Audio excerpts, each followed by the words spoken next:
بسم الله الرحمن الرحیم.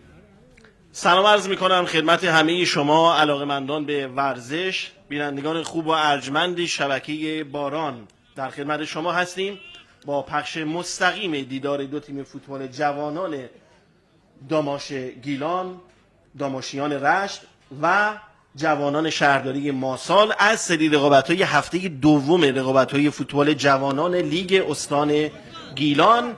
امروز دوشنبه 22 مرداد ماه 1403 از ورزشگاه سردار جنگل رشت در یک هوای گرم و آفتابی با سوت قاضی میدان آقای حامد سیری بازی آغاز میشه. داماش گیلان رو با لباسای آبی رنگ در سمت چپ زمین مشاهده می‌فرمایید و زردپوشان جوانان شهرداری ماسال با شورت ورزشی مشکی و جوراب ورزشی مشکی رنگ در سمت راست زمین قرار گرفتن. این هفته دوم رقابت‌های لیگ جوانان استان گیلان هست در یک هوای گرم و آفتابی. اجازه بدید که بازیکنان دو تیم رو خدمت شما معرفی کنیم و بعد ببینیم که جریان بازی به چه شکلی خواهد بود. برای تیم آبی پوش داماش گیلان درون دروازه مانی عطایی‌فر با شماره 1 حضور داره. مهدی حیدرپور شاهی با شماره 2، مهدی رجبزاده با شماره 3، سید مشتبه جلیلی با شماره 5 کاپیتان این تیم هست.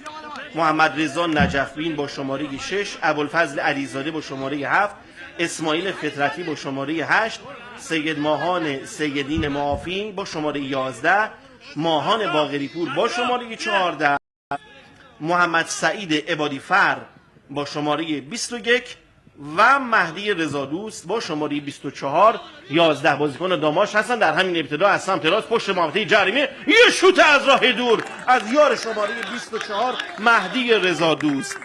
چیزی نمونده بود که در همین دقایق ابتدایی بازی تیم داماش گیلان به گل برسه، اما توپ از کنار دروازه به شکل خطرناکی به بیرون میره. سرمربی تیم فوتبال جوانان داماشیان رشت آقای محمد زراعتکار هست و آقای جواد ستوده و مهیار رفیعی هم مربیان این تیم هستند. این هم چهره آقای زراعتکار سرمربی جوانان داماش رو مشاهده کردید. اما روی نیمکت ذخیره‌های داماش هم امیر محمد شاد، علی طماسبی، رامتین عرشی، میلاد کاظمی، امیررضا زحمتکش، امیررضا حسن‌زاده، رضا حقدوست، مهدی حیدرنیا، مبین عزیزی و دانیال شکوریان حضور دارند. این لیست کامل بازیکنان اصلی و ذخیره تیم فوتبال داماش بوده. البته دو بازیکن مصدوم هم دارن، مهاجمان گلزن این تیم هم هستن، حسین منفرد و محمد حسین صالح که امروز در این بازی برای داماش به میدان نمیرن. در یک سوم خط دفاعی داماش بازیکنان این تیم توپ رو به گردش در میارن. اما برای تیم میهمان، تیم جوانان شهرداری ماسال، ببینیم چه بازیکنانی در ترکیب اصلی این بازی قرار گرفتن.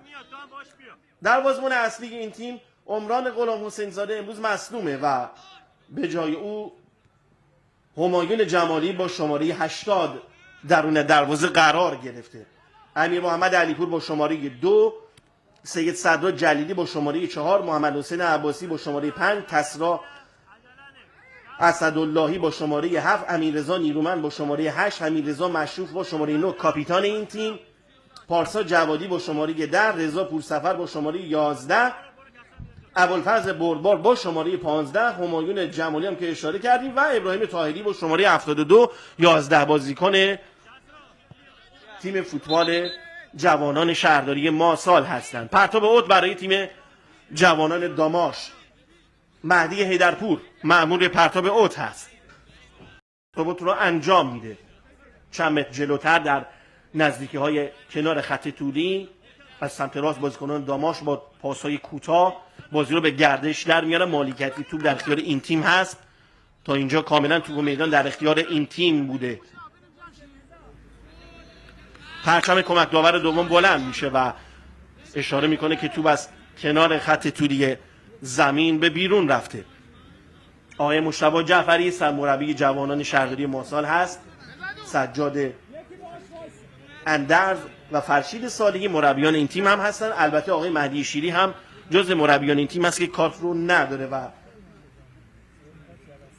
این هم ترکیب کامل بازیکنان جوانان شهرداری ماسال. روی نیمکت ذخیره‌های این تیم هم امیرعلی نصرت‌پور، امیر محمد بردبار، حسین عشقی، محمد مهدی قلی‌پور، آریان بلالی، امیرعلی بخشی، پویا نوروزی و آیلین قلی‌پور حضور دارند. داور این میدان آقای حامد سیری، عباس پورایدری و حامد تازی‌پور هم کمک داوران این دیدار هستند و آقای محمد نادرخانی داور چهارم این دیدار هست. آقای مسعود فلاح ناظر داوری و آقای سید امیر فرحسینی هم نماینده این بازی هست. از سمت راست بازیکنان داماش توپ رو به گردش در میارن. حیدرپور، اسماعیل فطرتی توپش برخورد میکنه به پای امیررضا نیرومند و پرتاب شکل میگیره. چهره آقای فرحسینی رو هم ملاحظه میفرمایید و آقای مسعود فلاح نماینده بازی و ناظر داوری این دیدار از قدیمی های فوتبال گیلان هستند. در میانه میدان سید ماهان سیدین میخواد بازی رو تغییر بده. اعلام خطا در میانه میدان به سود آبی پوشان داماش. رقابت‌های لیگ جوانان استان گیلان با حضور 12 تیم به صورت رفت و برگشت برگزار میشه. 22 هفته.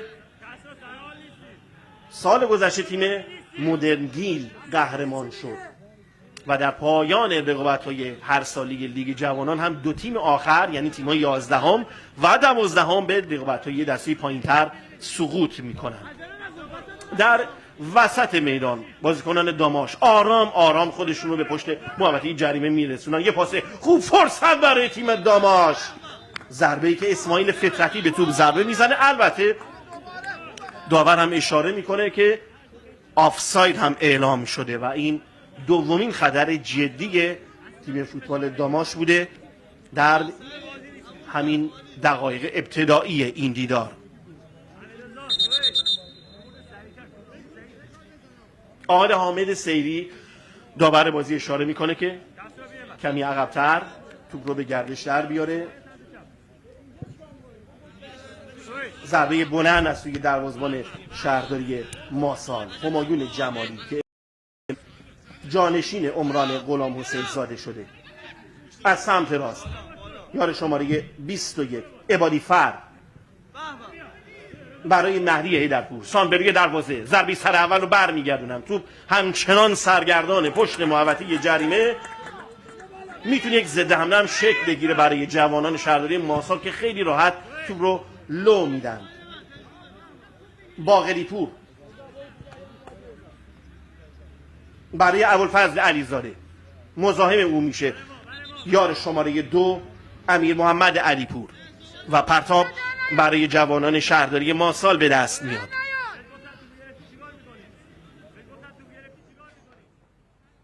این هم چهره سرمربی جوانان شهرداری ماسال آقای مجتبی جعفری. هر دو مربی در کنار زمین ایستاده بازی رو دنبال میکنن و نکته های لازم رو در لابلای بازی به شاگردان خودشون منتقل میکنن. توپ در اختیار بازیکنان داماش خیلی مسلط و با طمأنینه بازی رو تا اینجا انجام دادن.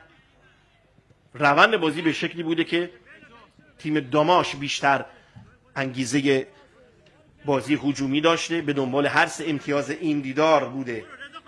هفته اول 1-0 پدیده لشت نشا رو شکست دادن و 3 امتیاز شیرین رو به دست آوردن. اعلام آفساید. پرچم کمک داور دوم آقای حامد تازه‌پور بلند میشه.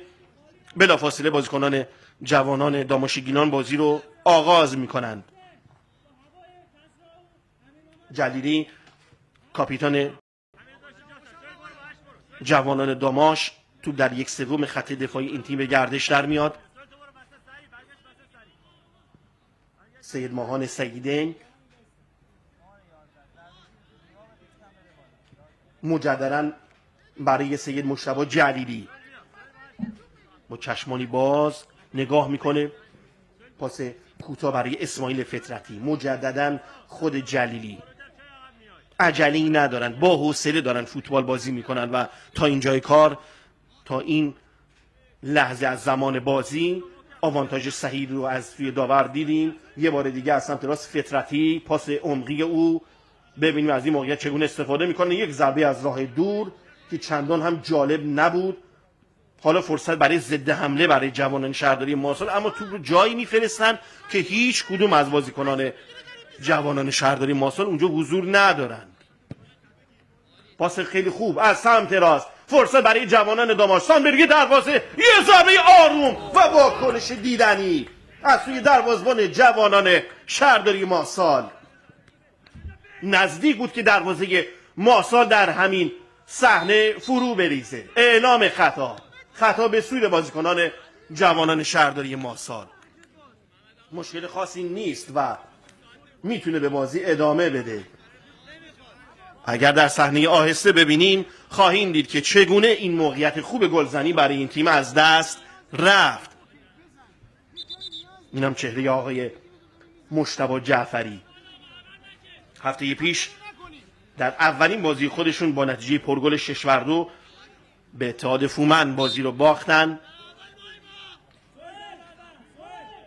و امیدوار هستن در این بازی دست خالی بر نگردند. عطاییفر برای سید مجتبی جلیلی یه لحظه مشعوب خودشو نزدیک کرد، باز هم از سمت راست. تا اینجا بیشتر حرکات هجومی داماش از سمت راست بوده، همچنان درگیر هستن. کورنر برای جوانان داماش گیلان به دست میاد از سمت راست. 15 دقیقه به دقیقه 16 هم رسیدیم. جوانان داماش گیلان 0، جوانان شهرداری مارسال 0. از سمت راست با یه ضربه کورنر رو بازیکنان داماش گیلان بزنن. یار شماره 3 مهدی رجبزاده میره تا این ضربه رو به روی دروازه بفرسته. یارگیری فشرده داخل محوطه جریمه، با پای چپ این توپ رو به روی دروازه خواهد فرستاد خود رجبزاده. کوتاه حالا میتونه توپ رو بلند ارسال کنه، این بار هم کوتاه میزنه و توپ برخورد میکنه به پای رضا پور سفر و تبدیل به پرتاب اوت میشه برای تیم جوانان داماش گیلان. حیدرپور پرتاب اوت رو انجام میده. خود حیدرپور یه مثلث اونجا انجام میدن، یک دوی خوبی رو انجام میدن، اما توپ از کنار خط عرضی زمین رد شده و ضربه دروازه برای جوانان شهرداری مارسال هست. تا اینجا خیلی پر انگیزه و پر نشاط بوده مهدی حیدرپور در سمت راست خط دفاعی این تیم و نفوذهای خوبی رو داشته. بیشتر حمله های تیم داماش هم از همین سمت صورت گرفته. تا اینجا بازی آرامی رو شاهد هستیم، به جز یکی دو موقعیتی که برای تیم جوانان داماش گیلان به دست اومد. تا این لحظه تیم جوانان شهرداری مارسال موقعیتی رو به روی دروازه حریف ایجاد نکرده. 12 تیم به صورت رفت و برگشت بازی های خودشون رو انجام میدن. بازی ها تا زمان اسفند و فروردین ما ادامه خواهد داشت. حالا بارندگی ها و امتحان های خود بازیکنان حاضر در رقابت لیگ جوانان رو هم در نظر بگیریم. به هر صورت این ظرفیت بالای بازیکنان جوان در سطح فوتبال گیلان که به شکلی به قول ورزشی ها بنزین سبز هست، نیاز به حمایت مادی و معنوی داره و بدون شک با توجه به فاصله کم شهرهای گیلان نسبت به همدیگه، شکوفایی این بازیکنان، کشف این بازیکنان و رسیدگی به رشد این بازیکنان واقعا یک یا علی جانانه میخواد. در این 2-3 دهه اخیر همیشه بازیکنان گیلان در سطح اول فوتبال کشورمون بازیکنان خیلی خوبی بودن، منتها همیشه مشکل مالی و مدیریتی گریبانگیر فوتبال استان گیلان بوده، وگرنه در جای جای خود استان گیلان بازیکنان خیلی خوبی رو ما شاهد هستیم، چه در رده نوجوانان، چه در رده جوانان و حتی در تیم‌های بزرگسالان.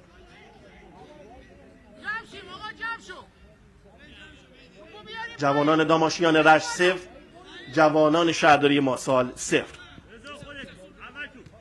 در میانه میدان باز هم بازیکنان داماش هستن که این توپ رو در اختیار خودشون قرار میدن. فطرتی یه دور میزنه. جلیلی کاپیتان تیم آبی پوش میزبان. حالا از سمت راست فطرتی یه پاس عمقی، پرتعداد هستن در خط دفاعی تیم خودشون، تیم جوانان شهرداری ماسال، برای ایجاد یک ضد حمله، اما باز هم کم تعداد هستن. این کم تعدادی اینها باعث میشه که بازیکنان جوانان شهرداری ماسال نتونن در زمان ضد حمله موقعیت خوبی رو برای دروازه حریف ایجاد کنن. طاهری یه لحظه روی توپ اثر گذاشت. ابراهیم طاهری همچنان توپ سرگردان هست. حالا فرصت برای جوانان داماشیان رشت از سمت راست، باز هم موقعیت خوب میتونه برای این تیم شکل بگیره. سید مهاد سیدین از سمت راست توپ رو عقب‌تر برای مهدی حیدرپور، باز هم بازی رو آرام میکنن. پشت محوطه جریمه یه پاس بلند و خیلی راحت، توپ در اختیار همایون جمالی قرار میگیره، دروازه‌بان قرمزپوش جوانان شهرداری ماسال.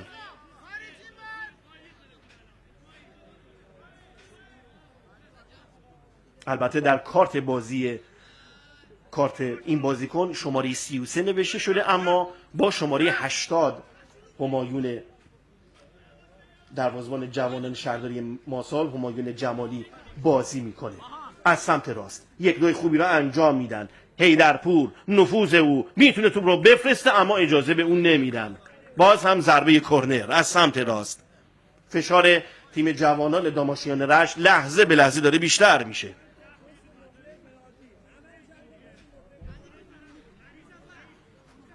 ببینیم این بار چه برنامه‌ای برای ضربه کرنر خواهند داشت. آیا مهدی رجبزاده باز هم کوتاه میفرسته یا این بار توپ رو بلند ارسال خواهد کرد؟ محمد رضا نجفی هم کنار زمین صحبتی رو داشت با سرمربی آقای محمد زراعتکار. سوت داور حالا اجازه داده میشه سانبری دروازه بیرون میاد از زمین دروازه. همایون جمالی یه لحظه هم رو توپ اثر میذاره. این بار ضربه کرنر دیگه در کار نیست و ضربه دروازه برای جوانان شهرداری ماسال خواهد بود.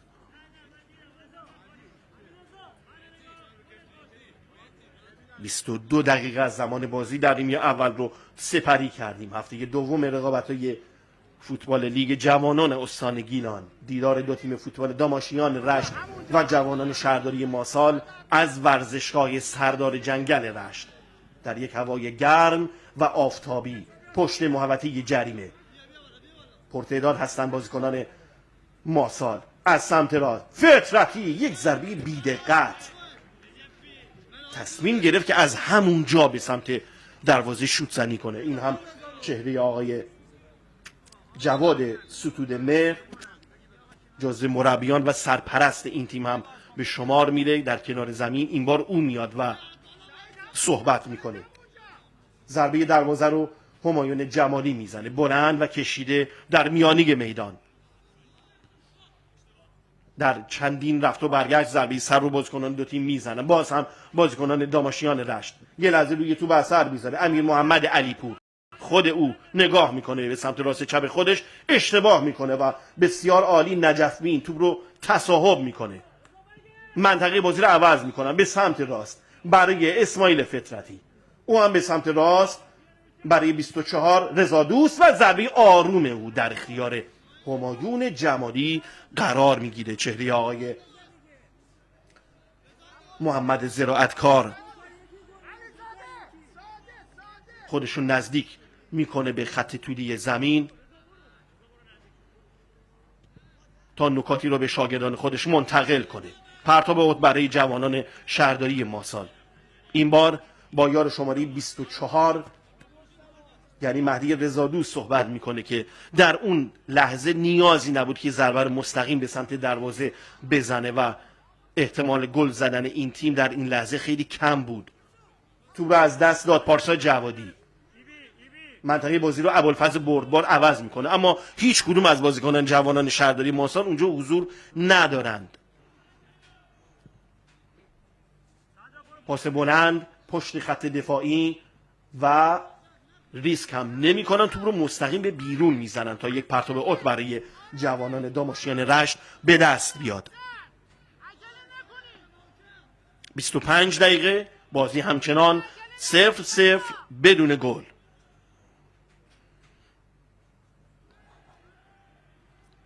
پرتاب اوت رو انجام میدن.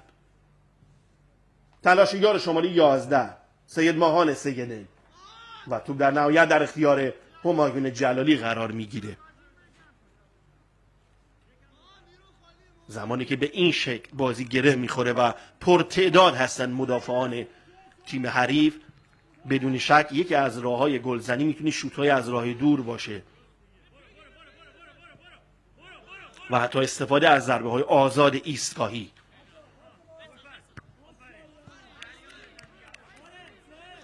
باز هم پرتاب برای تیم جوانان داماشیان رشت. این بار هم مهدی حیدرپور پرتاب اوت رو انجام داد برای کاپیتان سید مجتبی جلیلی، او هم برای ماهان باقری پور. در میانی میدان فطرتی در وسط زمین دستشو بلند میکنه و تقاضای توپ میکنه. خالی هم هست به سمت راست برای مهدی حیدرپور، عقب‌تر میاد اما توپ رو نمیگیره. فطرتی، گار شماره 5 جلیلی کاپیتان داماشیان رشت. 2-3 بازیکن کنار هم هستند. نجف بین مجددا برای جلیلی. کاملا همه بازیکنان جوانان شهرداری ماسال در نیمه زمین خودشون هستند. باقری پور برای سیدن. از سمت چپ فرصت برای جوانان داماشیان رشت، میتونه ارسال هم صورت بگیره. کوتاه هست پشت محوطه جریمه. ببینیم از این موقعیت چگونه استفاده میکنن. باز هم توپ رو عقب‌تر میارن. به دنبال راهی هستن تا بتونن دروازه حریف رو باز کنن. تا این لحظه موفق نبودن. با حوصله بازی کردن، پاسای کوتاه بدون عجله، اما همچنان تیم جوانان شهرداری ماسال تا این لحظه مقاومت کرده. باز هم پرتاب اوت برای آبی بوشان به دست میاد.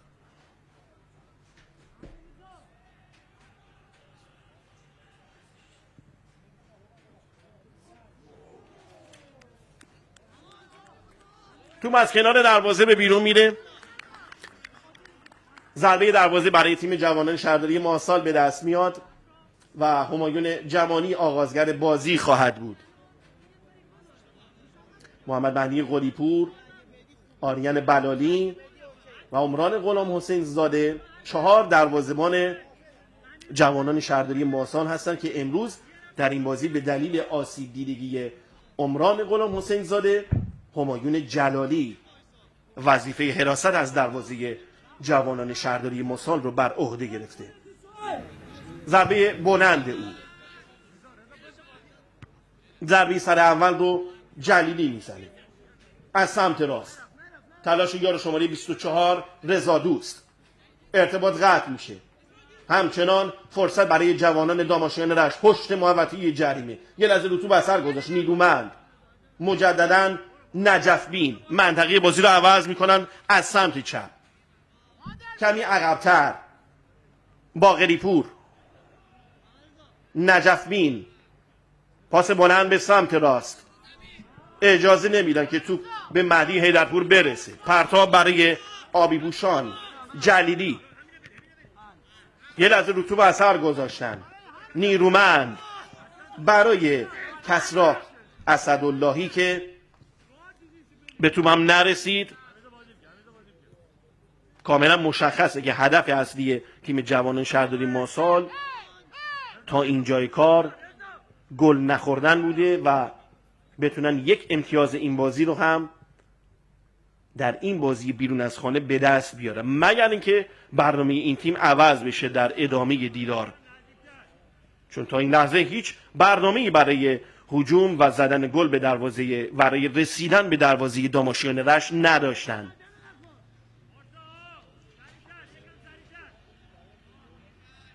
همچنان تیم جوانان داماشیان رشت با حوصله مشغول اداره بازی هست. سید مجتبی جلیلی فطرتی مجددا کوتاه، پاس عرضی او در میانه میدان برای یار شماره 14 باقری پور. مجددا توپ به خود او میرسه برای فطرتی، میتونه ضربهش رو بزنه، میزنه ضربه رو، اما دقت لازم رو نداره و توپش با اختلاف از که روی دروازه جوانان شهرداری ماسال به بیرون رفت. بازی همچنان بدون گل مساوی هست. در رقابت‌های جوانان کشور هم تیم جوانان ملوان در رقابت‌های لیگ برتر حضور داره. سپیدرود و شهدای نوید انزلی در رقابت‌های لیگ یک ایران هستند. مدلگین هم که قهرمان شد سال پیش، امسال در رقابت‌های لیگ منطقه‌ای حضور خواهد داشت. برای هر 4 نماینده گیلان در رقابت‌های کشوری در رده جوانان آرزوی موفقیت داریم. حیدرپور، جلیلی، باقری پور برای سید ماهان سیدین، باقری پور، نجفین پاس او رو دریافت میکنه به سمت راست برای جلیلی، خود جلیلی، حتی دروازه‌بان داماش هم عطاییفر بیرون اومده از محوطه جریمه، کاملا در لاک دفاعی فرو رفته تیم جوانان شهرداری ماسال. بازی اول شوک بزرگی برای این تیم بود. اعلام خطا به سوی تیم آبی پوشان داماشیان رشت.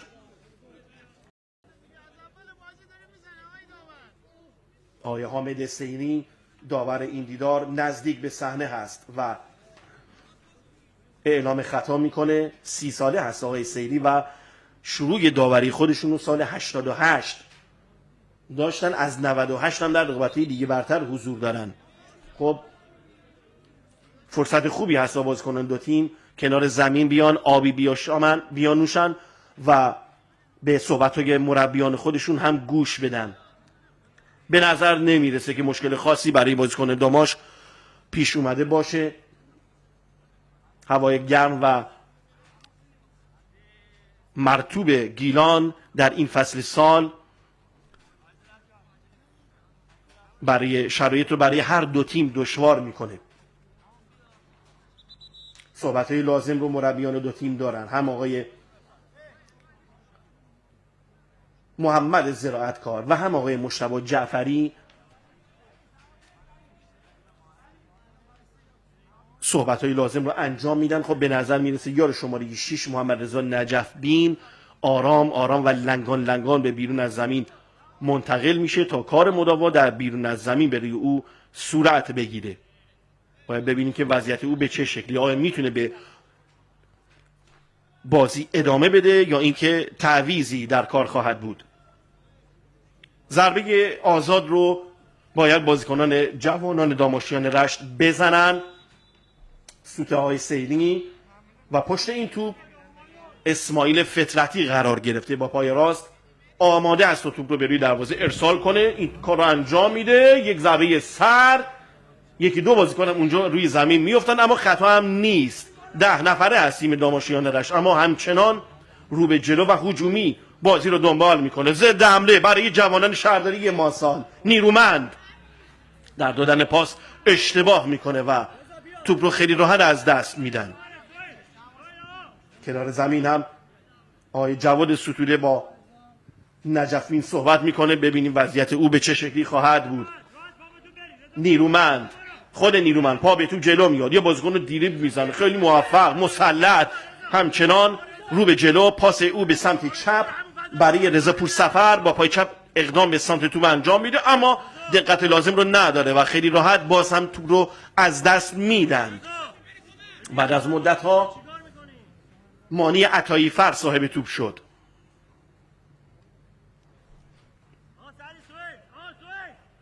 سیدین کمی عقب‌تر برای باقری پور، بیرون میره. پرتاب آد برای تیم جوانان شهرداری ماسال. معترض هست آقای زراعتکار.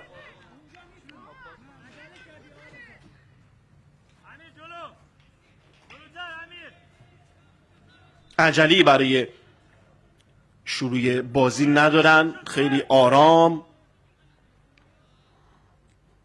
حالا پرتابات رو بازیکنان جوانان شهرداری ماسال انجام میدن از سمت راست. یه درگیری اونجا پیش میاد، خطایی هم نیست، میتونه ضد حمله هم شکل بگیره. علیزاده رو به جلو، اما تو برگشت داده میشه. به نظر میرسه که محمد رضا نجفبین دیگه نمیتونه به بازی ادامه بده و یار شماره 18 علی طهماسبی رو میبینیم که به نظر میرسه که به جای او وارد میدان خواهد شد. ارسال کوتاه و زمینی حیدرپور،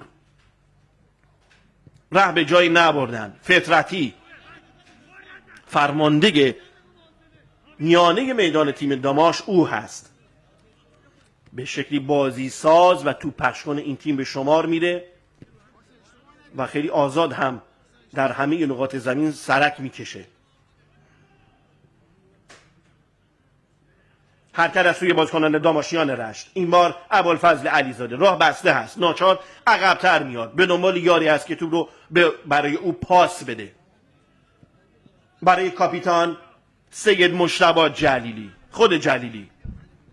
داور چهارم هم کنار زمین میاد و اولین تعویض این بازی رو شاهد خواهیم بود. اعلام خطا میشه، باز هم خطا به سود تیم آبی بوش داماشیان رشت و حالا فرصتی هست تا اولین تعویض این دیدار صورت بگیره. اجازه رو آقای حامد سیری خواهد داد. یار شماره 6 محمد رضا نجفبین باید از بازی بیرون بیاد و به جای او یار شماره 18 علی طهماسبی به بازی بیاد. تعویضی که به دلیل مصدومیت یار شماره 6 نجفبین صورت گرفته. خب داور بازی رو متوقف میکنه در این هوای گرم تا بازیکنان هر دو تیم کنار زمین گلویی تازه کنن، آبی بنوشند و احیانا نکته هایی از سوی سرمربی تیمشون بشنوند. بازی یک طرفی رو شاهد بودیم تا اینجای کار. بازی به شکلی بود که توپ و میدان در اختیار تیم جوانان داماشیان رشت قرار داشت.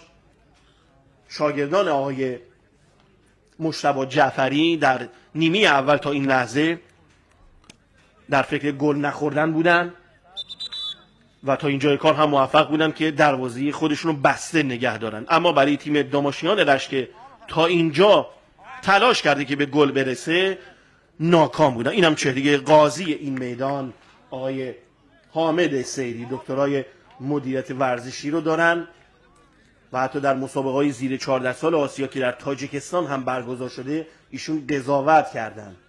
داور با تجربه‌ای هستند. خب اشاره میکنه آقای سیدی که بازیکن ماسال بیرون از زمین بره یک لحظه و ساقبند خودش رو ببنده و بعد دوباره برگرده به داخل میدان.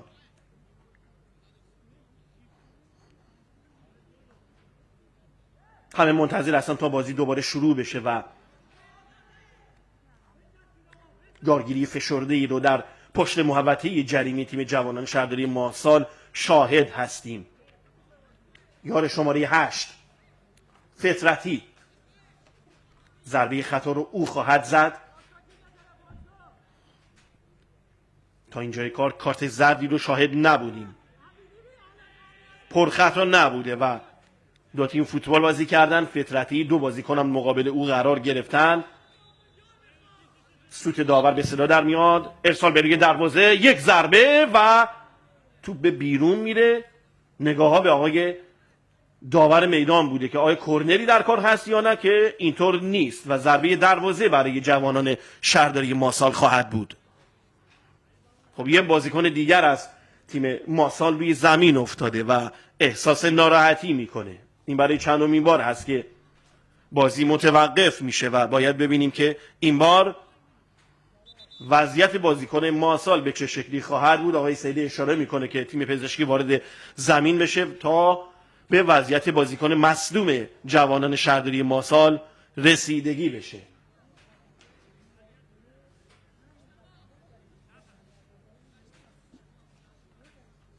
یک اشاره هم ما داشته باشیم که امروز بنا به روایتی شهادت امام حسن مجتبی علیه السلام هم هست و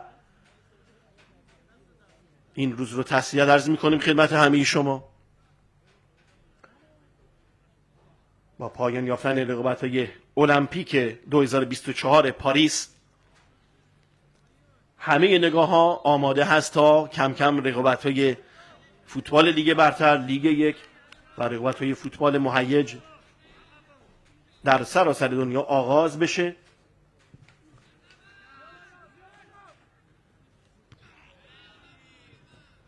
باز هم در میان میدان بازیکنان داماشیان صاحب توپ هستند. پشت محوطه جریمه از همکاران هم تشکر میکنن، اشاره کردن. البته اسم نماینده فوتبال شهر رشت هم با نام در این لیستی که به ما دادن داماشیان رشت بوده، اما درستش همون داماش گیلان هست.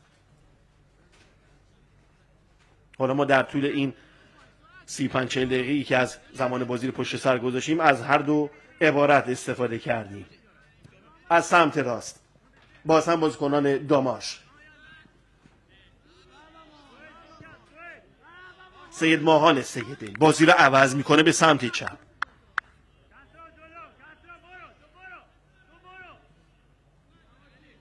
یار تازه وارد این تیم، یار شماره 18 علی طهماسبی،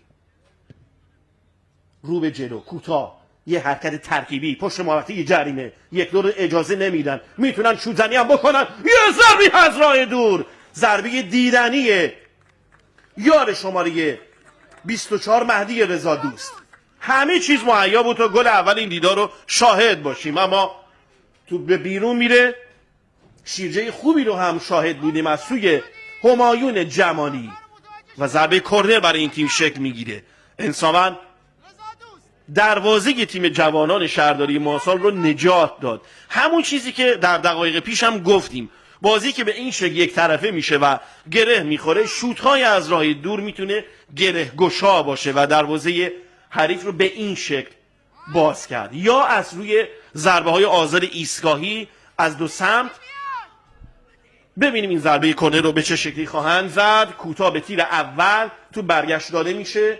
حیدرپور حالا ضد حمله برای جوانان شهرداری ماسال.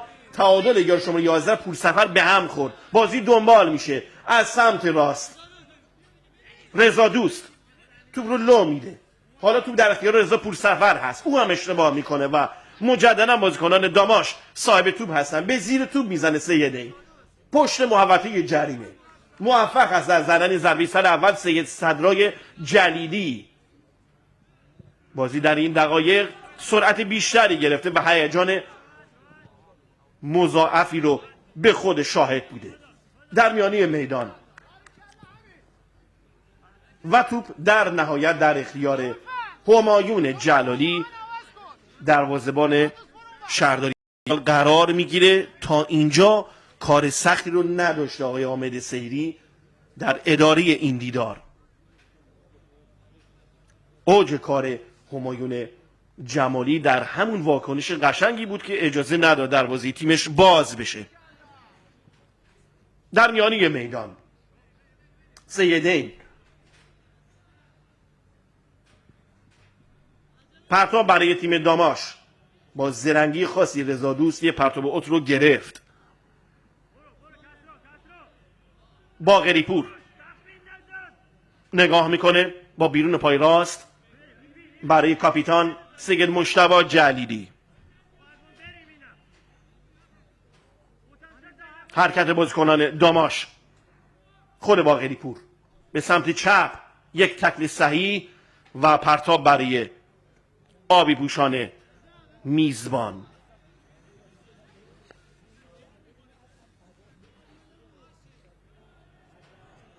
پرتابات رو بازیکنان داماش انجام میدن.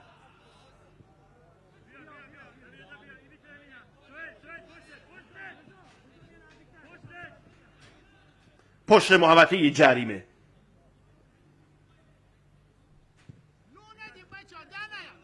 خطا به سود جوانان شهرداری ماسال، خطایی که به روی یار شماره 8 امیررضا نیرومند صورت میگیره.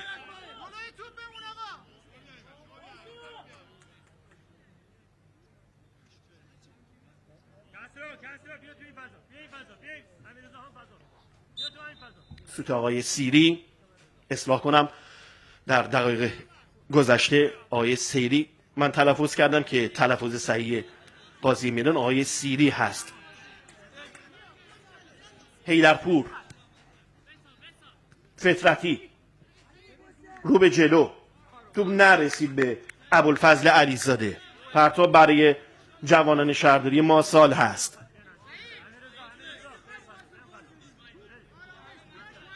دقایق پایانی نیمه اول رو شاهد هستیم.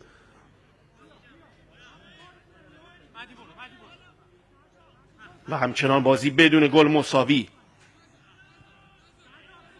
فطرتی حالا سیدنگ یه از توپ رو از دست میده، پشت محوطه جریمه یه شوت از راه دور از محمد حسین صالح تو برگشت داده شد.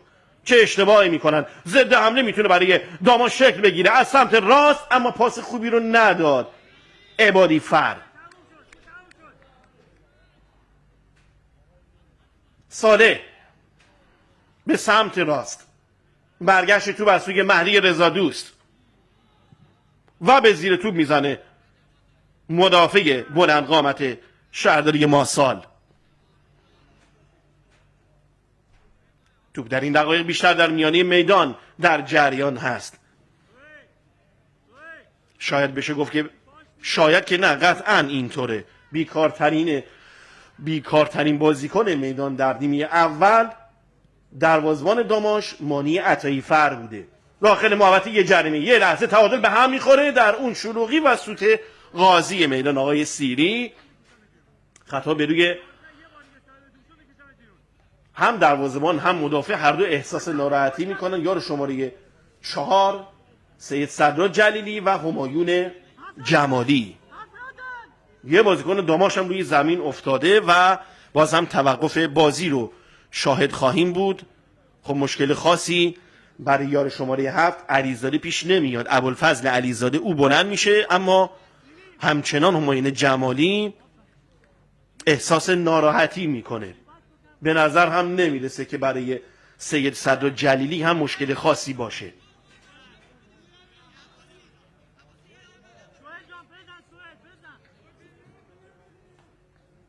داماش در بازی بعدی خودش در فومن میهمان خواهد بود.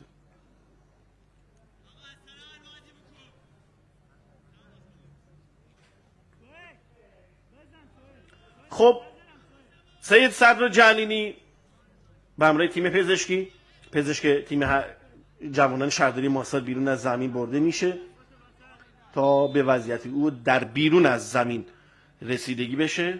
خود همایون جمالی دروازه‌بان موفق این تیم در نیمه اول بازی رو باید آغاز کنه. نمایی از نیمکت نشینان تیم میهمان رو شاهد بودیم. صالح به دنبال مشروف به دنبال توپ، اما یه لحظه توپ رو به هر شکلی که هست نگه میداده و پرچم کمک داور دوم و در ادامه سوت خطا به صدا در میاد به سود تیم فوتبال جوانان شهرداری ماسال.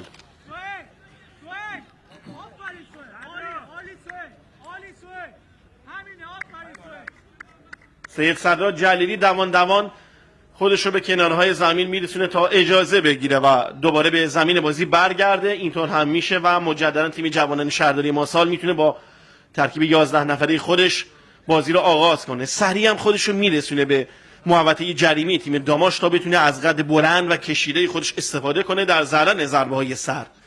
از سمت راست یک ضربه آزاد برای این تیم شکل خواهد گرفت.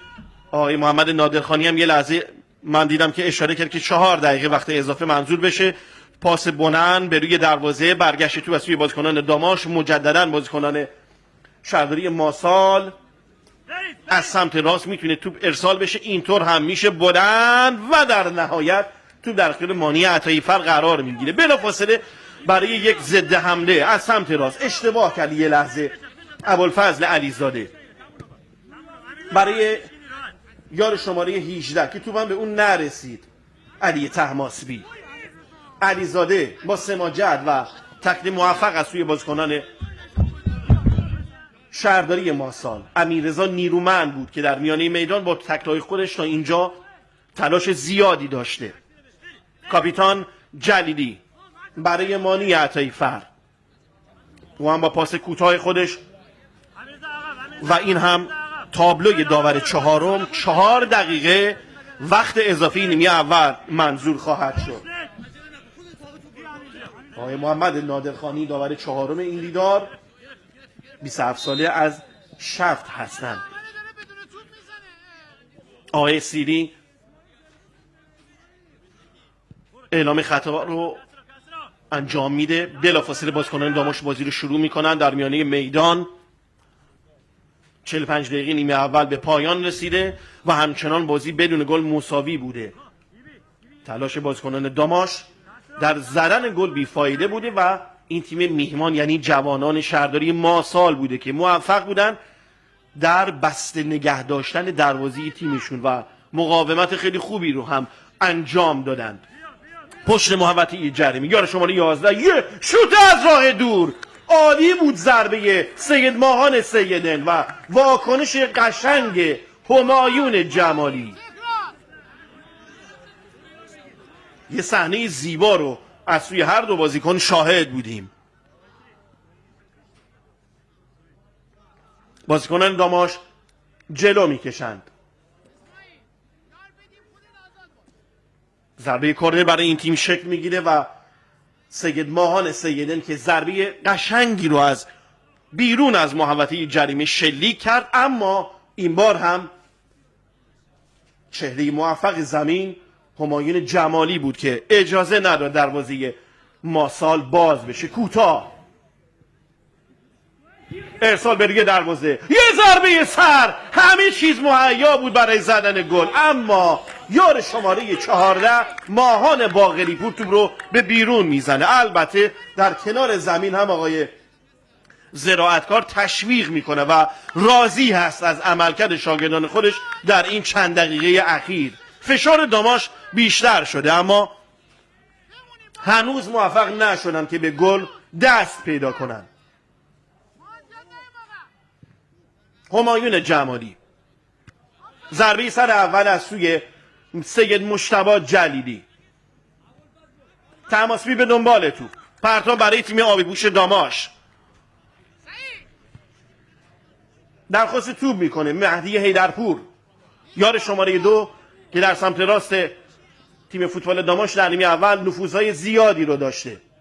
کار اونجا گره میخوره، میتونه ضد حمله شکل بگیره برای تیم جوانان شهرداری ماسال. پاس رو به جلو اما کم تعداد هستن. اسداللهی به دنبال توپ، یه اشتباه میتونه تک به تک شکل بگیره، رو سر توپ میذاره. فرصت برای جوانان شهرداری ماسال. چیزی نمونده بود که اشتباه مدافعان داماش کار دست این تیم بده و چه موقعیتی رو از دست میده یار شماره 7 کسری اسداللهی. همونجا میتونست به توپ ضربه بزنه و آورد توپ رو به سمت راست تا بتونه با خیال آسوده تر شوت بزنه که اجازه زدن توپ رو به اون ندادن. خطای علی طهماسبی.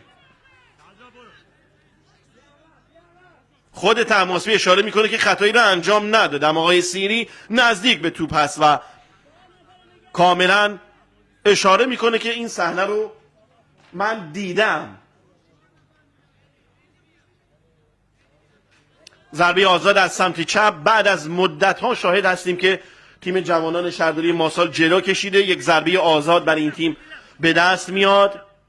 آقای زراعتکار اشاره میکنه که تنها بازیکن داماش هم که در وسط زمین حضور داشت برگرده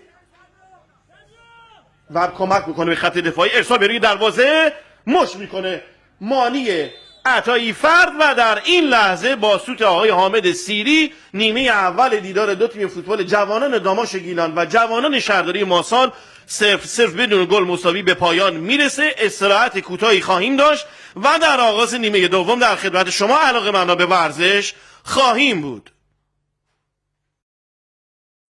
با نام و یاد خداوند متعال سلامی دوباره عرض می‌کنیم خدمت همه شما علاقه‌مندان به ورزش، بینندگان خوب و ارجمند شبکه باران.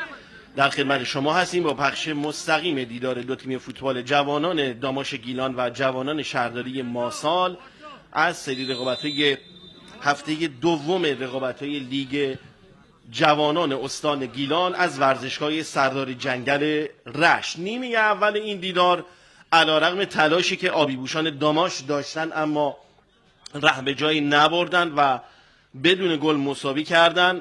تیم جوانان شهرداری ماسال در نیمه اول موفق شد که بازی رو بسته نگه داره و گلی رو دریافت نکنه و تا این لحظه هم که موفق بوده. حالا باید ببینیم در آغاز نیمه دوم چه اتفاقی خواهد افتاد. در نیمه دوم آبیبوشان داماش رو در سمت راست زمین می‌بینیم و زرتوشان جوانان شهرداری ماسال که با شورت ورزشی مشکی و جوراب ورزشی مشکی رنگ در سمت چپ زمین کاملا مشخص هستند.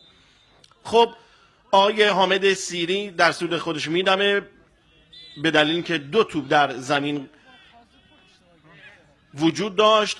بازی آغاز میشه از سمت چپ، پرتوبات رو بازیکنان داماش انجام میدن. یار شماره 7 ابوالفضل علیزاده و توپ در اختیار همایون جمالی قرار میگیره. خیلی سریع برای اون دسته از علاقه‌مندانی که از آغاز نیمه دوم بازی رو دارن تماشا میکنن بازیکنان دو تیم رو خدمت شما معرفی کنیم تا برسیم به خود گزارش این دیدار. برای تیم جوانان داماش گیلان عطایی فرد، مانی عطایی فرد، مهدی حیدرپور، سید مجتبی جلیلی کاپیتان، محمد رضا نجف بین، ابوالفضل علیزاده، اسماعیل فطرتی، محمد حسین صالح، سید ماهان سیدن معافی خمامی، ماهان باقری پور، محمد سعید عبادی فرد و مهدی رضا دوست بازی کردن. نیمه اول نجف بین آسیب دید، جای خودش رو به علی طهماسبی با شماره 18 داد و در آغاز نیمه دوم هم مهدی رضا دوست با شماره 24 از بازی بیرون رفت و میلاد کاظمی با شماره 20 جانشین او در ترکیب آبی‌پوشان داماش شده. اما برای تیم میهمان جوانان شهرداری ماسال همایون جمالی با شماره 80 درون دروازه قرار گرفته. امیر محمد علیپور، سید صدرا جلیلی، محمد حسین عباسی، علی اندرز چمنی، کسرا اسداللهی، امیررضا نیرومند، امیررضا مشعوف کاپیتان، پارسا جوادی، ابوالفضل بردبار و ابراهیم طاهری 11 بازیکن آقای مجتبی جعفری هستند که آقایان سجاد اندرز، فرشید صالحی و مهدی شیری هم ایشونو در هدایت این تیم یاری میرسونند. ضربه خطا رو بازیکنان داماش میزنن و بازی رو آغاز میکنن. برای تیم فوتبال داماش گیلان هم آقای محمد زرتکا سرمربی هست، مهیار رفیعی، جواد ستوده و آقای انصاری هم مربیان این تیم هستند. داوران هم آقای حامد سیریم، عباس پورحیدری و حامد تازه‌پور و داور چهارم هم آقای محمد نادرخانی. ضمن اینکه آقای مسعود فلاح ناظر داوری و آقای سید امین فرحسینی هم نماینده بازی هست. خب خیلی سریع بازیکنان و داوران رو هم خدمت شما معرفی کردیم. ببینیم در نیمه دوم آیا این بازی گلی خواهد داشت یا اینکه همچنان گره کور این بازی ادامه دار خواهد بود. مانی عطایی فر نیمه اول بیشتر حمله‌های تیم داماش از سمت راست انجام شده بود. ضربه سر اول رو علیپور میزنه. فطرتی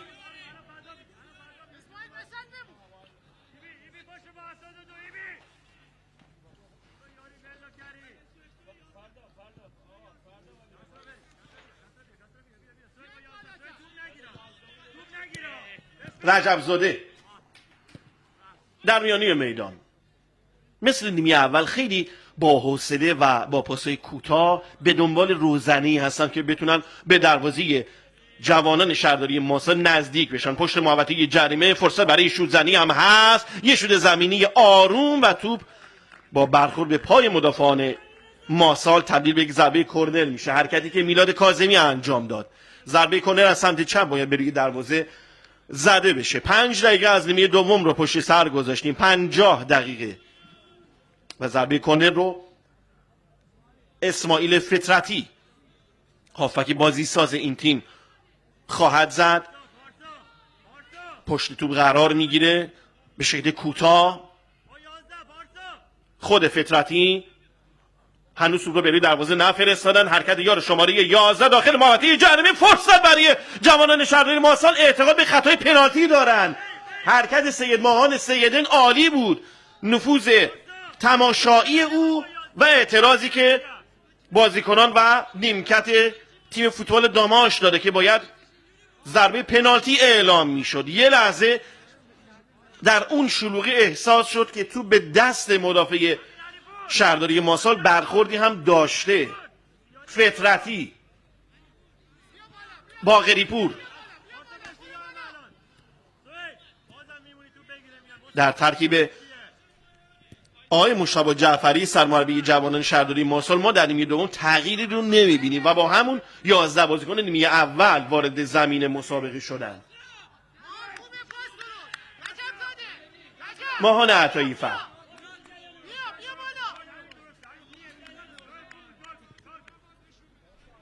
در میانه میدان، علی طهماسبی بدون توپ حرکت میکنه. جلیلی منطقه بازی رو عوض میکنن به سمت چپ، اما توپ به ابوالفضل علیزاده نرسید. به زیر توپ میزنن بازیکنان ماهسال. نیمه دوم هم روند حرکت تیمی جوانان شهرداری ماهسال اینه که بتونن اول گل نخورن و اگر موقعیتی پیش اومد بتونن به دروازه جوانان داماش گیلان نزدیک بشن. ولی باید دید که آیا تا پایان بازی میتونن این برنامه‌ای که در نظر گرفتن رو پیاده کنن، دروازه خودشون رو بسته نگه دارن یا خیر.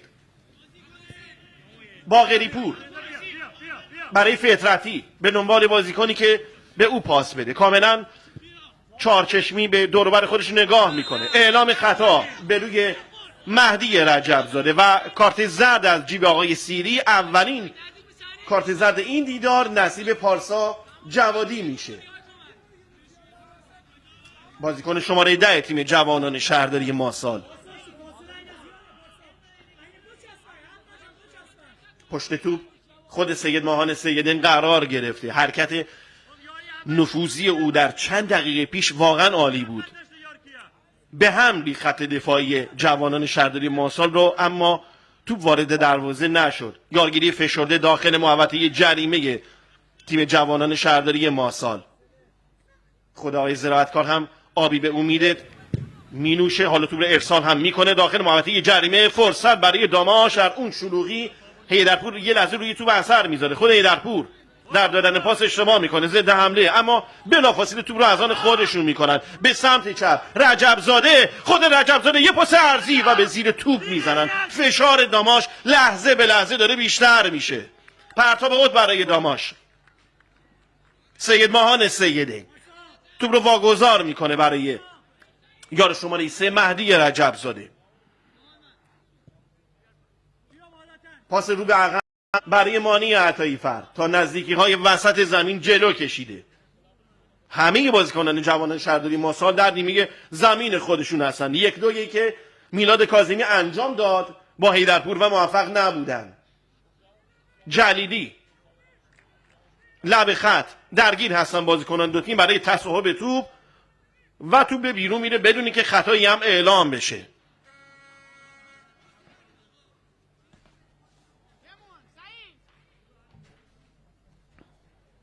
پرتابات رو بازیکنان جوانان شهرداری ماهسال باید انجام بدن.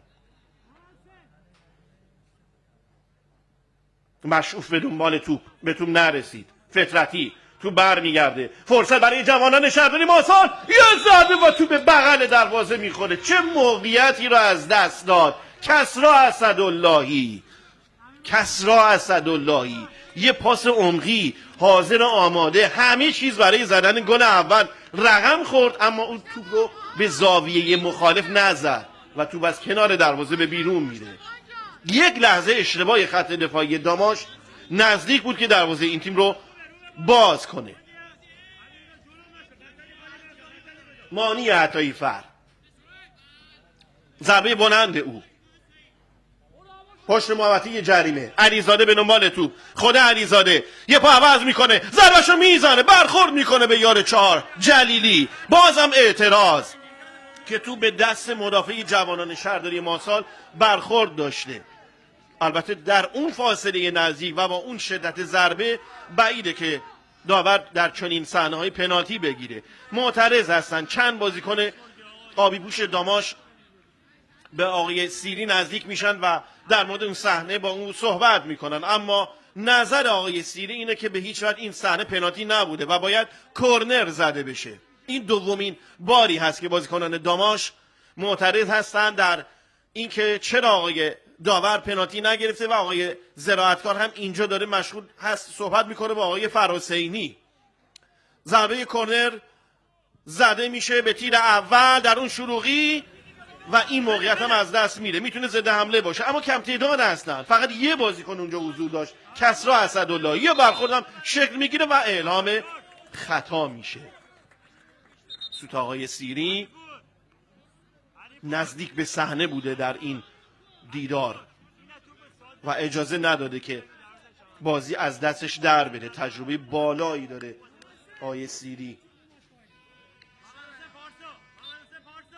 در حال حاضر هم یکی از 2 نماینده ایران در کلاس آکادمی آسیا هست، از داوران لیگ برتری فوتبال کشورمون هستن.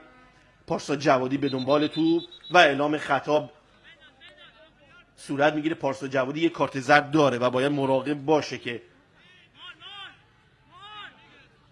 کارت زرد دوم رو نگیره. لب خط یه لحظه اشتباه میکنن و پوشش مناسب از سوی سید صدرا جلیلی. 12 دقیقه هم از نیمه دوم سپری کردیم.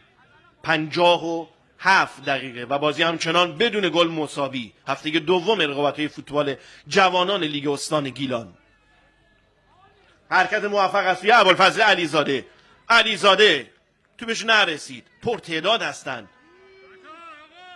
سید صدرا جلیلی احساس ناراحتی میکنه. برخوردی که یار 21 محمد سعید عبادیفر با او داشت و اینطور هم هست. احساس ناراحتی جلیلی و روی زمین افتاده تا ببینیم وضعیت او به چه شکلی هست. خب بد نیست به این نکته هم اشاره کنیم که عصر دیروز مراسم برترین های فوتبال کشورمون در برج میلاد هم برگزار شد و از گیلان جایزه های خوبی رو هم نصیب تیم ها و بازیکنان گیلانی شد. ملوان به عنوان تیم اخلاق انتخاب شد. داماش به عنوان برترین تیم فوتبال ساحلی بانوان برگزیده شد. خانم افسانه چترنور برترین بازیکن لیگ برتر بانوان شناخته شد و حسین نجفی بازیکن شاهین خزر رودسر هم به عنوان آقای گل لیگ برتر ساحلی فوتبال کشورمون از رو قدردانی شد.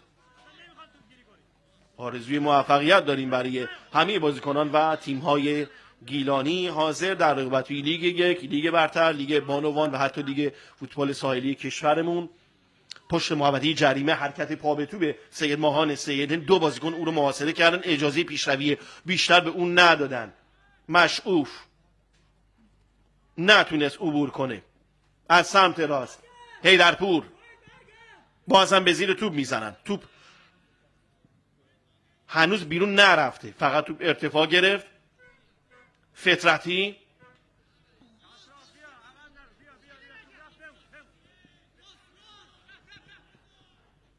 پاس عمقی بازیکنان داماش، اما هیچ بازیکن داماش اونجا حضور نداشت و پرتاب برای آبی بوشان تیم میزبان شکل میگیره. چهره آقای مجتبی جعفری رو میبینید. هم آقای جعفری و هم آقای زراعتکار در طول این دیدار ایستاده بازی رو دنبال کردن. اعلام خطا میشه این بار از سوی ابوالفضل علیزاده و خطا به سوی جوانان شهرداری ماسال هست.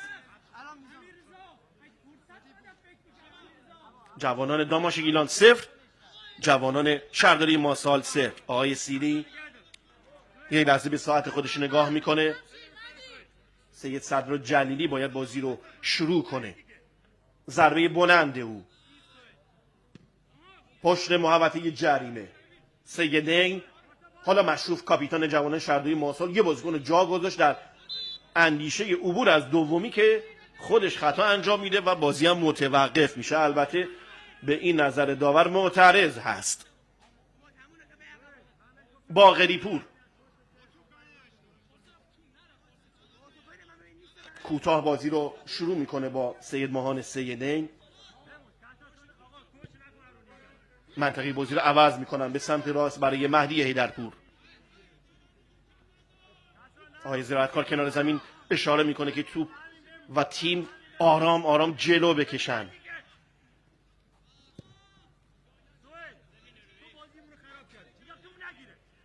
بازی اول رو تیم داماش 1-0 پدیده لشه نشا رو شکست داد و تیم جوانان شهرداری ماسال هم به نماینده فومن 6-2 باخت. پشت محوطه جریمه پاس سیدین، اما توپ تند و تیزه و تلاش ابوالفضل علیزاده بی حاصل هست. هرچی تلاش کرد به توپ نرسید. چند بازیکن که با لباسای بنفش پشت دروازه جوانان شهرداری ماسال مشاهده میکنی، خودشون رو گرم میکنن. باید ببینیم که در ادامه آقای جعفری چه بازیکنانی رو به زمین مسابقه خواهد آورد و چه تغییری در ترکیب این تیم به وجود میاد.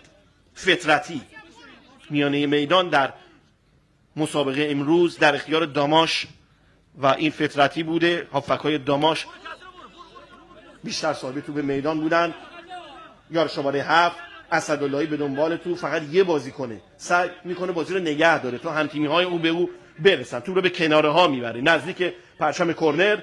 حالا توپ رو ارسال میکنه کوتاه، فرصت برای جوانان شهرداری ماسال و ضربه ای که از کنار دروازه توپ به بیرون رفت.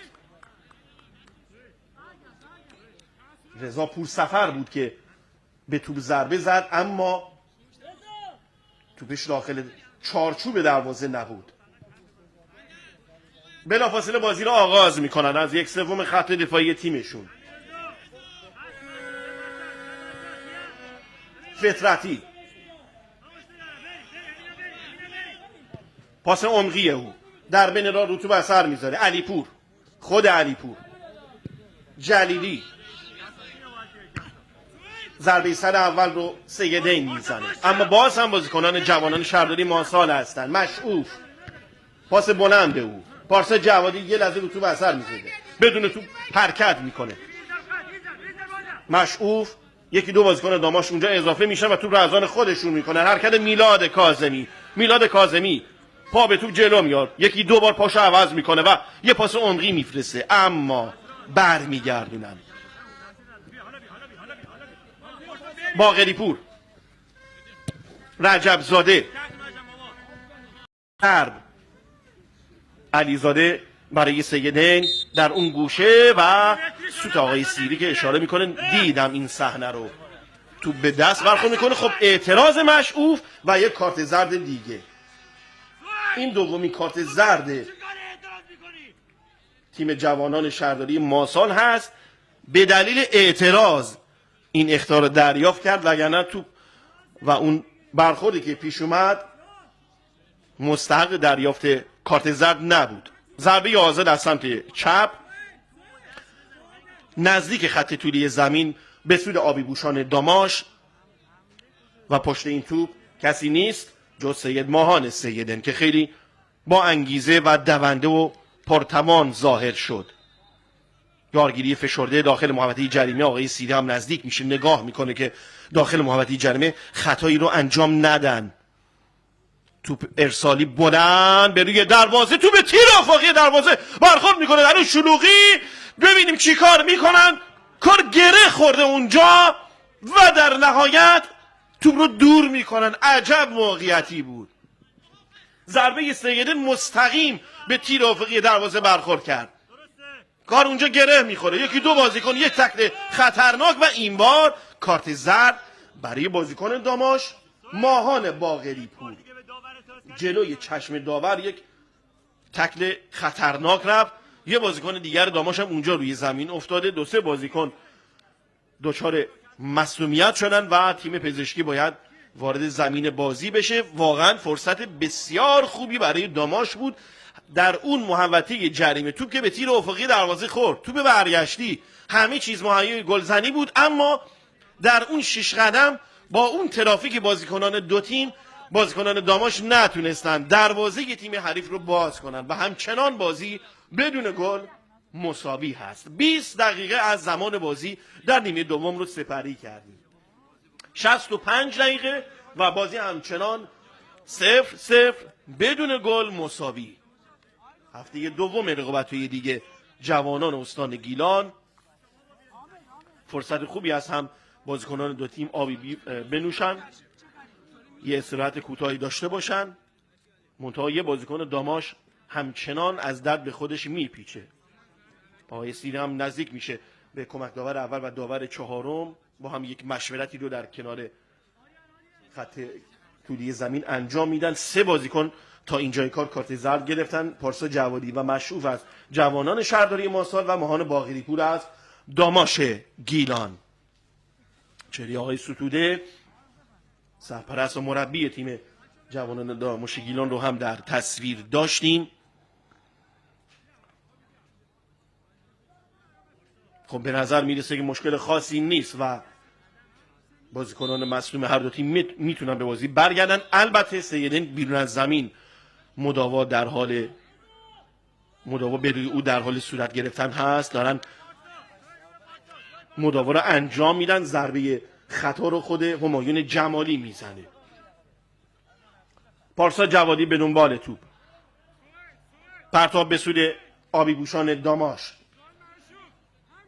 چهره کمک داور اول رو میبینی آقای عباس پورحیدری که سال 81 شروع داوری خودش بوده، 42 ساله هستن ایشون و سال 97 هم در رقابت دیگه برتر کمک داوری کردن. کمک داور با تجربه‌ای هستن و اتفاقا سال گذشته هم بازی پرسپولیس و فولاد در رقابت دیگه برتر که در تهران برگزار شد ایشون حضور داشتن به عنوان کمک داور.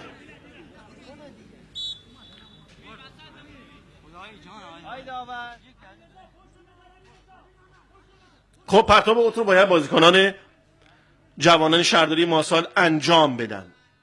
داخل محوطه جریمه رجب زاده تن به یک ضربه کرنر میده و کرنر از سمت راست برای این تیم شکل میگیره. ببینیم چه برنامه‌ای خواهند داشت برای زدن این ضربه کرنر. هم جلیلی و هم عباسی مدافعان سرزن شهرداری ماسال جلو کشیدن و منتظر هستن که روی این توپ بلند بتونن دروازه جوانان داماش رو باز کنن. پشت این توپ پورسفر هست. خود پورسفر ضربه کرنر بلند به تیر دو میفرسته، بیرون میاد از زمین دروازه و دستان چسبناک مانی عطایی فر توپ رو از آن خودش میکنه. بلافاصله توپ رو پرتاب میکنه برای یار شماره 2 حیدرپور. پا به تو از وسط زمین هم جلو میکشه پشت محوطه جریمه. پاس عمقی از علی طهماسبی.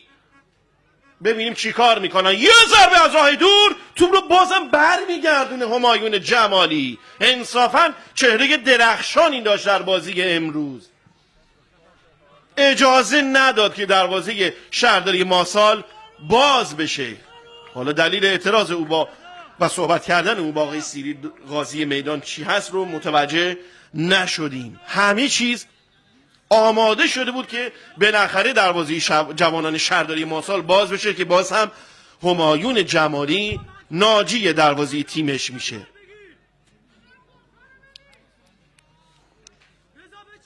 کرنر رو بلند به روی دروازه میفرستن، یه ضربه سر و این موقعیت هم از دست میره. دروازه رو کج میبینه بازیکن داماش گیلان. فرصت ها یکی پس از دیگری برای جوانان داماش گیلان از دست میره. موقعیت هایی که اگر هر یکیشون تبدیل به گل میشد خیالشون دیگه راحت شد از اینکه 74 دقیقه در انتظار بودن، هرچی حمله میکردن و موقعیت ایجاد میکردن دروازه جوانان شهرداری ماسال باز نمیشد.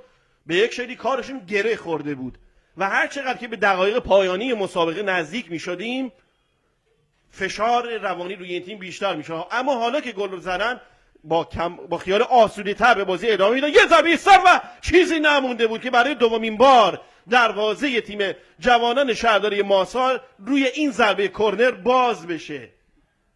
باقری پور بود که جلو هم کشیده بود و ضربه ابوالفضل علیزاده و موقعیتی که از کنار دروازه به بیرون میره. همایون جمالی ضربه دروازه رو بلند به زمین تیم داماش میزنه. حیدرپور توپ بر میگرده، به زیر توپ میزنن. علیزاده به دنبال توپ، در کنارش امیر محمد علیپور هست. پارسا جوادی پا به توپ حرکت میکنه، سمت راست خودش هم امیر محمد علیپور هست. توپ رو میفرسته برای علیپور، کمی از توپ فاصله داره و تکنیک سید مجتبی جلیلی انجام میده و یک ضربه کرنر برای تیم فوتبال جوانان شهرداری ماسال به دست میاد.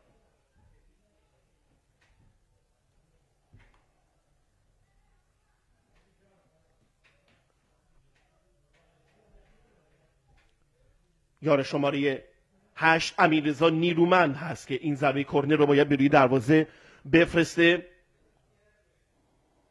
همه بازیکنان داماش در نیمه زمین خودشون هستن. توپ رو بلند ارسال میکنه و خیلی راحت توپ رو عطاییفر در اختیار خودش قرار میده. بلافاصله بازیکنان داماش جلو میکشند. اگر داماش این بازی رو ببره تیم 6 امتیازی جدول خواهد شد. رو تو به اثر گذاشت سید صدرا جلیلی. احساس ناراحتی میکنه یار 21 محمد سعید عبادیفر از ناحیه پای راست خودش.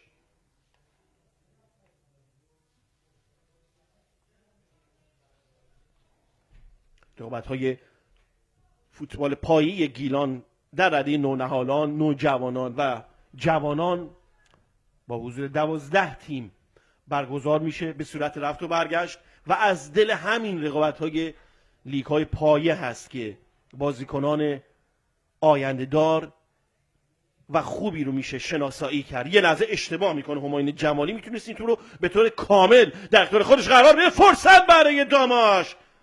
عبادیفر دریبل موفقی زد تو اون صحنه و در مقابل همایون جمالی ضربهش رو هم میزنه که جمالی اجازه نداد که برای دومین بار دروازش باز بشه. کرنر برای تیم جوانان داماش گیلان. 80 دقیقه داماش گیلان 1، شهرداری ماسال 0.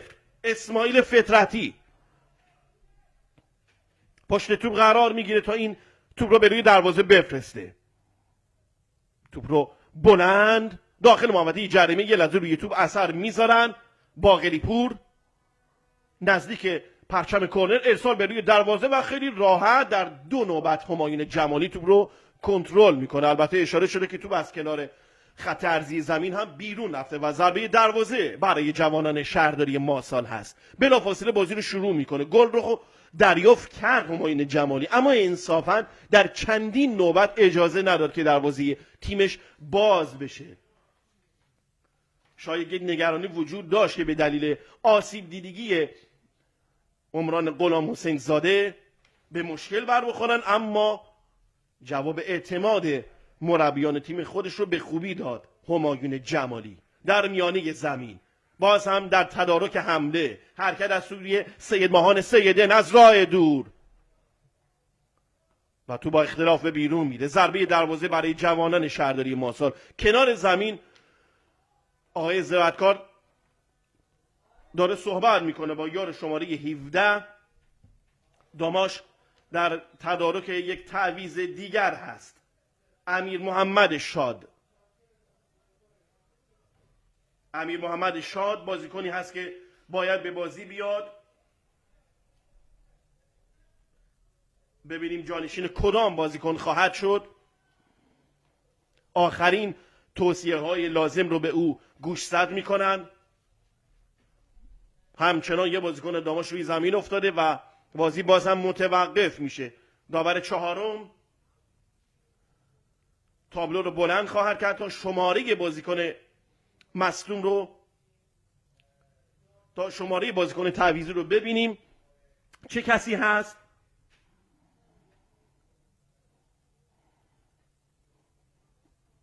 تیم پزشکی هم وارد زمین مسابقه میشه و آقای محمد زراعتکار به شاد روحیه میده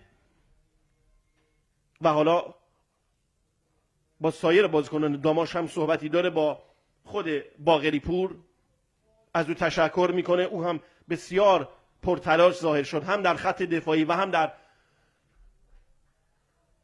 جاهایی که نیاز به حضور او در مهاجم به عنوان یک مهاجم، به عنوان کارهای هجومی تیمش لازم بود، به جلو کشیده میشد.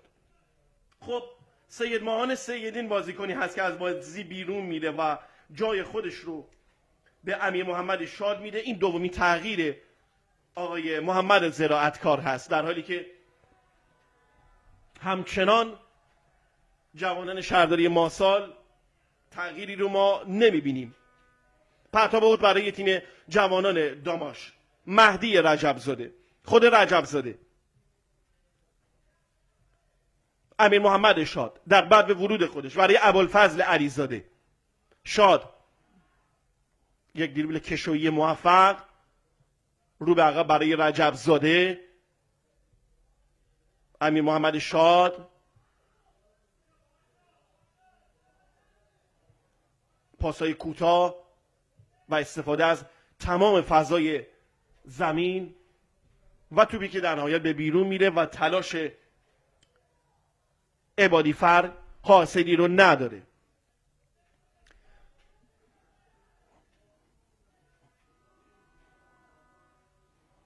شش دقیقه، کمتر از 6 دقیقه به پایان این دیدار زمان باقی هست. دقیقه 84 رو پشت سر میگذاریم و بازی همچنان بدون گل بازی همچنان 1-0 به سود داماش در جریان هست.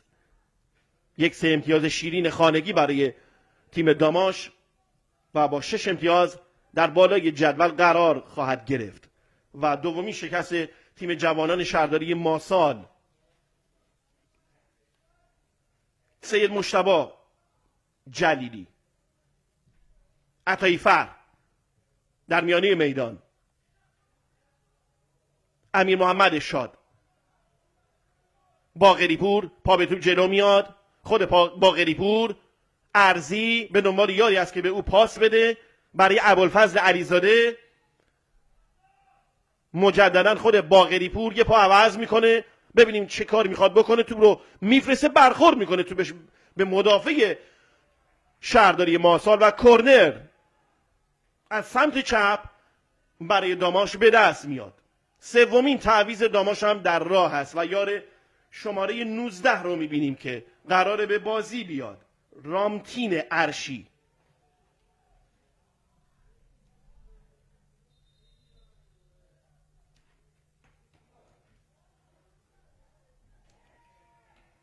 خب یه کارت زردم اخراج میکنه آقای سیری ابوالفضل علیزاده رو. خب متوجه نشدیم که چون کارت زردم نداشت چه الفاظی رو به کار برد و مستقیم یک اخراجی رو دست داماش پیش میاد. کارت قرمز ابوالفضل علیزاده. خب نیازی نبود تو این صحنه که نتیجه جلو هستن. این از اون چیزایی هست که بازیکنان جوان ما باید یاد بگیرن که حرفه‌ای بودن فوتبال رو، تیم جلو هست، نیازی به اینجور رفتارها نیست. هم به خودشون ضربه میزنن هم به تیمشون. حالا داماش 10 نفره شده، یکی جلو هست. خب باز هم آقای سیری انگار دست به جیب میشه و یک کارت زرد دیگر رو به بازیکنان داماش نشون خواهد داد. خب منصرف میشن. آقای زراعتکار قرار بود که رامتین ارشی بیاد به بازی، اما فعلا دست نگه داشتن. 87 دقیقه. پارسا جوادی ضربه زمینی و آروم او بهتر از این میتونست از این موقعیت استفاده کنه. مشعوف روی زمین افتاده. امیر محمد علیپور پرتاب اوت بلند او داخل محوطه جریمه. پارسا جوادی، خود پارسا جوادی فشار جوانان شهرداری ماسال برای جبران گل خورده خودشون کنار لب خط کسرا اسداللهی در میان 2-3 بازیکن تعادلش به هم میخوره. آوانتاژ پارسا جوادی، خود پارسا جوادی یک تکل موفق از سوی بازیکنان داماش، توپ اونجا گره میخوره و به هر شکلی که هست امیر محمد شاد توپ رو دور میکنه، اما مجددا توپ نصیب بازیکنان شهرداری ماسال میشه. ضد حمله امیر محمد شاد و در نهایت ضربه‌ای که مشعوف به بیرون میزنه تا در زمان دفاعی تیمشون به هم نخوره و موقعیت گل برای داماش به دست نیاد. 88 دقیقه جوانان داماش گیلان 1، جوانان شهرداری ماسال 0 با گلی که میلاد کاظمی دقیقه 74 به ثمر رسونده.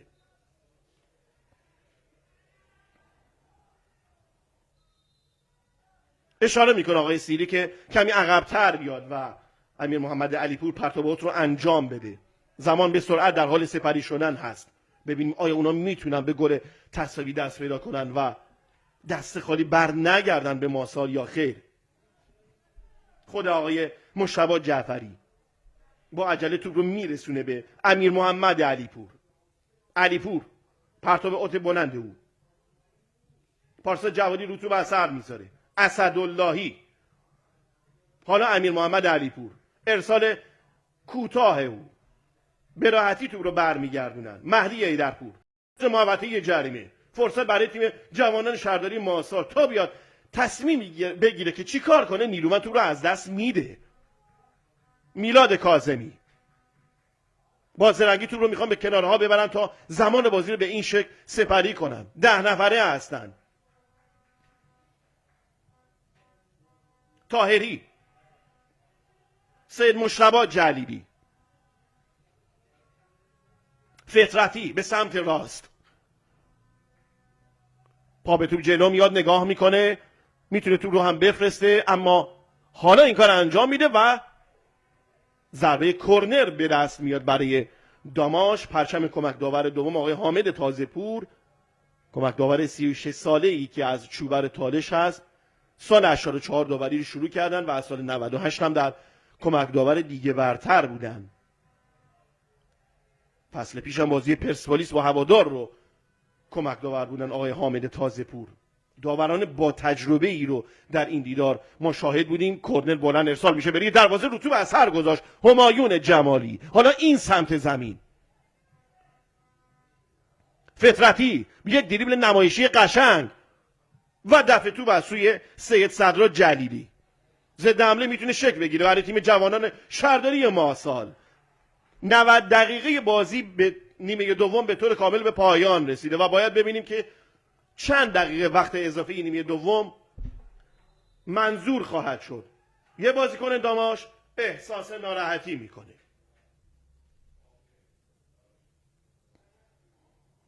دقایق پایانی نیمه دوم رو شاهد هستیم. خب آقای سیری اشاره میکنه که مشکل خاصی نیست و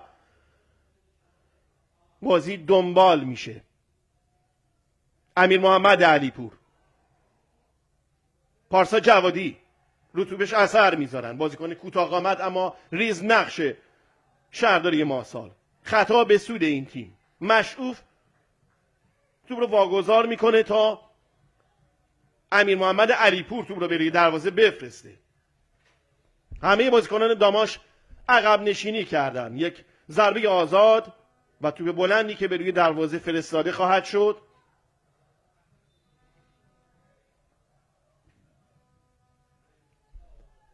حالا علیپور توپ رو بلند میفرسته، برمیگردونن پشت محوطه جریمه. این بار دیگه توپ به علیپور نرسید، ارتباط قطع میشه. پرتاب اوت برای تیم جوانان شهرداری ماسال.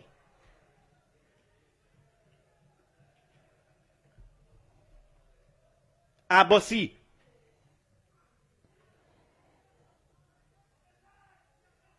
عبادی فر، دقت نکرد در دادن پاس ماهان باقری پور و خودش هم ناراحته. آقای سیری اشاره میکنه که توپ کمی عقب‌تر باید پرتاب انجام بشه. علیپور مشروف رو توپ اثر میذاره. در ادامه پارسا جوادی و باز هم پرتاب اوت برای جوانان شهرداری ماسال.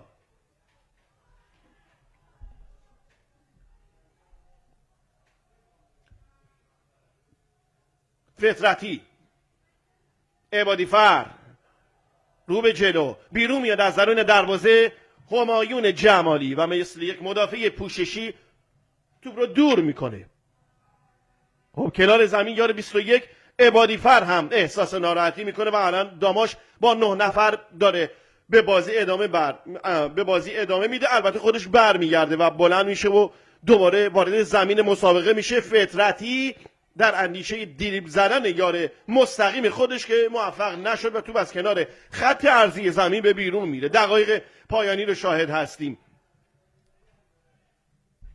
کمک‌آور اول هم به ساعت خودش نگاه کرد، آقای عباس پورحیدری. عطایی فر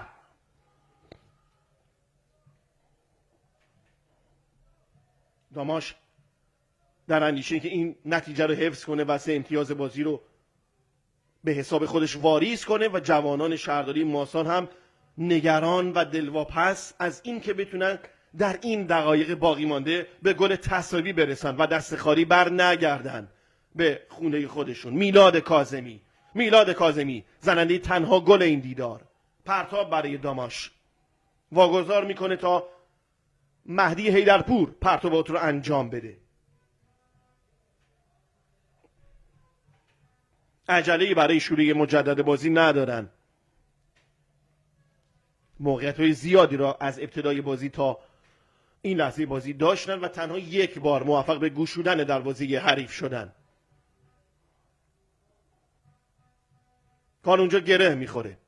مجددا یار شماره 19 رامتین ارشی رو میبینیم که آقای زراعت کار میخواد او رو به بازی فراخونه و یک تغییر تاکتیکی رو شاهد خواهیم بود تا به این شکل وقت بازی هم گرفته بشه و همین که بازیکن جوانی که تازه وارد به زمین مسابقه میاد با دوندگی خودش به تیمش کمک کنه. یه پاس عمقی، فرصت برای تیم جوانان شهرداری ماسال. نیرومند ببینیم چیکار میکنه. نیرومند برای پارسا جوادی. انقدر تعلل کردن تا این موقعیت خوب گلزنی از دست رفت. خودش هم میتونست به توپ ضربه بزنه، ناراضی است. همونجا خودش میتونه ضربه رو بزنه، ترجیح داد پاس بده به پارسا جوادی و پارسا جوادی هم تا بیاد به خودش به جنبه مدافعان داماش رو به بیرون میزنن. کرنر برای جوانان شهرداری ماسال از سمت راست. پورسفر با پای راست آماده و منتظر برای زدن این ضربه. به تیر اول تو برگشت داده میشه. مجددا خود پورسفر این بار کوتاه و زمینی. پارسا جوادی و توپی که گل نمیشه و در نهایت مانی عطایی فر و سوت پایان مسابقه به صدا در میاد. تیم جوانان داماش گیلان موفق میشه با تنها گل میلاد کاظمی دقیقه 74 جوانان شهرداری ماسال رو شکست بده و پیروز این میدان بشه. امیدوارم که تلاش گسترده همکاران خوب من برای پخش مستقیم این دیدار مورد توجه و رضایت شما علاقمندان به ورزش قرار گرفته باشه. تا دیدار دیگر همه شما رو به خداوند بزرگ و متعال می سپارم. خداوند یار و نگهدارتون.